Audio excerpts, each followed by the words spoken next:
कुफ्र और शिर्क के अल्फाज हैं। इसी तरह वक्त गुजरता रहा, आपकी तकलीफ बढ़ती चली गई, जिस्म का कोई हिस्सा भी फोड़ों से महफूज न रहा। हजरत अय्यूब शहर के एक वीरान कोने में जा बसे। इस मुश्किल वक्त में भी आप हर वक्त अल्लाह की इबादत और शुक्र अदा करते और हर वक्त ज़बान पर अल्लाह का नाम होता। अब तकलीफ इतनी ज्यादा बढ़ गई कि आपका गोश्त जिस्म से जुड़ चुका था और सिर्फ हड्डियां और पट्टे रह गए थे। एक दिन आपकी बीवी ने कहा, अगर आप अल्लाह से दुआ करें तो अल्लाह इस बीमारी से आपको जरूर निजात दिलवाएगा। आप अलैहिस्सलाम ने जवाब दिया कि अल्लाह ने 70 साल तक मुझे सही और सलामत रखा, अब कम से कम 70 साल तक तो मैं सब्र कर लूं। ये सुनकर उनकी बीवी खामोश हो गई और रोने लगी।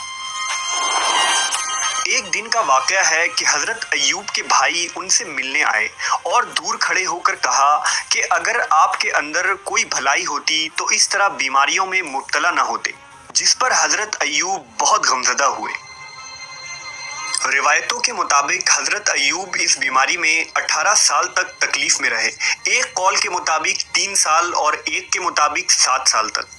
बरसों मुशक्क़तें और तकलीफ झेलने के बाद भी आप बराबर सब्र और शुक्र करते रहे और फिर आपने अल्लाह के हुक्म से यूं दुआ मांगी कि बेशक मुझे तकलीफ पहुंची है और तू सब रहम करने वालों से बढ़कर रहम करने वाला है, लिहाजा अब इम्तहान की घड़ियां ख़त्म हुई। आप खुदा की आजमाइश में पूरे उतरे और इम्तहान में कामयाब हो गए।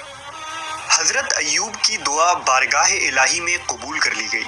उन्होंने अपना पांव जमीन पर मारा, जहां से ठंडे और शीरी पानी का चश्मा फूट पड़ा।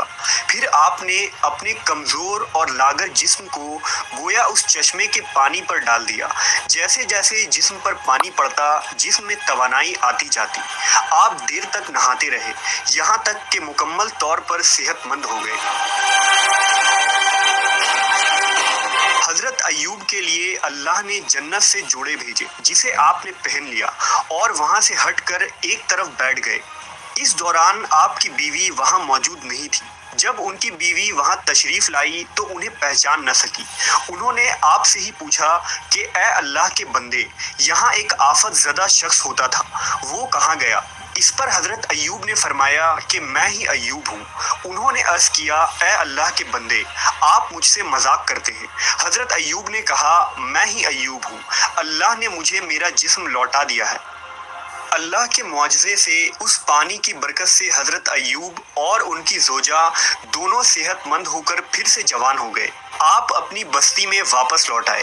अल्लाह ने दोबारा आपको माल, मवेशी, औलादें और असबाब व सामान पहले से भी मजीद बढ़कर अता फरमाए। रिवायत है कि हजरत अय्यूब के 2 खलियान थे, एक गुंदुम का और एक जौ का खलियान था। अल्लाह ने 2 बादल भेजे। एक बादल गुंदुम के खलियान पर इस कदर बरसा कि सोने से भर दिया और दूसरे बादल ने एक खलियान को चांदी से भर दिया।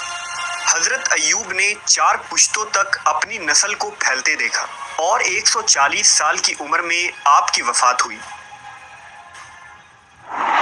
हजरत अय्यूब अलैहिस्सलाम के इस वाक़े में हमारे लिए ये पैगाम है कि अल्लाह ताला के नेक बंदों का भी खुदा की तरफ से इम्तहान हुआ करता है और जब वो इम्तहान में कामयाब और आजमाइश में पूरी उतरते हैं तो खुदावंद उनके मरातिब और दर्जात में इतनी आला सरबुलंदी अता फरमा देता है कि कोई इंसान इसको सोच भी नहीं सकता। अगर इंसान जान ले कि इम्तहान के बाद उसको क्या कुछ हासिल होने वाला है तो फिर वो इम्तहान से नफरत नहीं बल्कि मोहब्बत करने लगेगा।